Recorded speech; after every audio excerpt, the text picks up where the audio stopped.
तो फैमिली कैसे हो, आई होप सब अच्छे होंगे। मैंने लास्ट पार्ट में बताया था कि राम जी शांति दूत भेजते हैं अंगद को बनाकर, लेकिन जो है रावण इनकार कर देता है, कहता है मैं सीता वापस नहीं करूँगा। तो लक्ष्मण वो वापस कर देते हैं। फिर जो है वहाँ से अंगद जी आते हैं रिटर्न और राम जी से मिलते हैं, राम जी को बताते हैं, सारी बातें एक्सप्लेन करते हैं। उसके बाद क्या होता है, राम जी कहते हैं ठीक है हम कल लड़ाई करेंगे, मतलब युद्ध की घोषणा करें। तो कल मॉर्निंग में ही वो लोग युद्ध करने लग जाते हैं। इधर राम की टीम जाती है वहाँ पे और लक्कड़ से पूरा दरवाजे को ठोक ठोक के खोलती है, नहीं खोलते, बड़े बड़े पत्थर मारती है और मारती है, जिसके कारण जो है रावण को गुस्सा आता है। वो कहता है हमला, रावण भी हमला बोल देता है, यहाँ से ये भी कह देते हैं। फिर क्या होता है, दोनों के बीच में लड़ाई होती है तो क्या होते हैं, प्रस्थ किसके हाथों से मारा जाता है, लक्ष्मण के हाथों से मारा जाता है। और क्या बोलते हैं, दुर्मुख जो होती है वो किसके हाथों से, वो हनुमान जी के हाथों से मारी जाती है। और मरकस जो होता है वो राम जी के हाथों से मारा जाता है। और ये मरकस किसका बेटा होता है, ये खर का बेटा होता है। और ये खर कौन होता है, ये रावण का छोटा भाई होता है। और खर कब मारा जाता है, जब सुपनेकर की नाक कटती है और वो बदला लेने के लिए जाता है कुटिया में, उसी टाइम जो है मतलब राम जी मार देते हैं उनको, राम और लक्ष्मण जी मार देते हैं खर को। तो इसलिए उसकी माँ कहती है कि जब तक राम का सर नहीं लेके आओगे, मैं जो है मतलब अपना सर नहीं धोऊंगी, मतलब सर नहीं धोऊंगी, उनके पानी से ही सर धोऊंगी। तो वो कहता है ठीक है, घर जाता है। फिर इसलिए वो युद्ध करता है राम से अपनी माँ का बदला लेने के लिए, अपनी माँ की इज्जत को बचाने के लिए।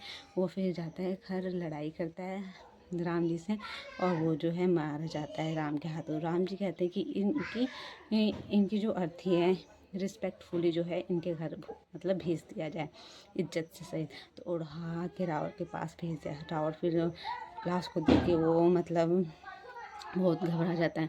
वो कहता है ये मेरा भाई का बेटा है, अब मैं इसका ऋणी हो गया, अब मैं इसका ऋण कैसे चुकाऊंगा। तो वो कहता है अब मैं जा रहा हूँ इसका ऋण चुकाने के लिए। हाँ, तो इंद्रजीत कहता है कि मैं हूँ तो मैं जा रहा हूँ पापा। वो कहता है नहीं, ये ऋण मेरा ही है तो मैं जा रहा हूँ। तो रावण जाता है लड़ने के लिए युद्ध में। रावण जाता है तो रावण जाता है, वो कहता है कौन है यहाँ पे माना से जो हमसे पंगा ले सके। फिर जो है सुग्रीव जाते हैं तो वो सुग्रीव को कहता है वो तुम ही हो ना जिसे मैंने मार के दुम दबा के तुम मेरे पीछे भाग गए थे। फिर लक्ष्मण जी जाते हैं। लक्ष्मण और रावण के बीच में काफ़ी युद्ध होता है। फिर रावण जो होता है वो ऐसा धनुष वो करता है जिसके कारण वो बेहोश हो जाते हैं, राम जी सॉरी लक्ष्मण जी बेहोश हो जाते हैं। तो उनकी जो है सारी टीम जो है मतलब लक्ष्मण को ले जाके दूसरी जगह वो कर देते हैं। फिर रावण और हनुमान की लड़ाई होती है। हनुमान जी होते हैं उनको यूँ करते हैं, रावण हिल जाता है। फिर रावण कहते हैं अब तुम थोड़ा मेरा भी मतलब हाथ सह लो, हाँ थोड़ा मेरा भी वो।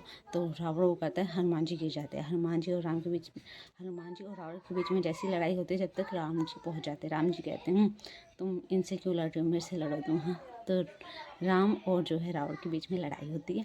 रावण जो होता है सारी शक्तियों को, रावण की सारी शक्ति को राम जी जो है तहस महस कर देते हैं। सारे तीर वो सब उनके रिटर्न चले जाते हैं। रिटर्न मतलब रिटर्न चल जाते हैं। तो उसके बाद क्या होता है, रिटर्न चले जाते हैं तो रावण की सारी शक्तियाँ चूर हो जाती है और वो जिस पे आता है रथ पे, उस रथ की भी गद्दी वो मार के तोड़ देते हैं राम जी। हाँ, फिर वो रिटर्न होके राम कहते हैं कि जाओ अपने जो और जो है तलवार धनुष अपने शस्त्र लेके आओ, जाओ फिर लेना मुझसे। तो वो अपमान के सहित तो वो जाता है नीचे सर करके रावण अपने दरबार में लंका में। तो वो फिर कहते हैं सारे राक्षसों को इकट्ठा किया जाए। तो सारे राक्षसों को इकट्ठा करें। तो जो उसके नाना होते हैं वो कहते हैं कुंभकर्ण है, कुंभकर्ण को जगाओ, वो तो सब पे भारी पड़ेगा। तो वो कहते ठीक है कुंभकर्ण को जगाने, वो कहते चलो कुंभकर्ण को जगाने चलते हैं। ओके बाय, नेक्स्ट पार्ट में मिलते हैं।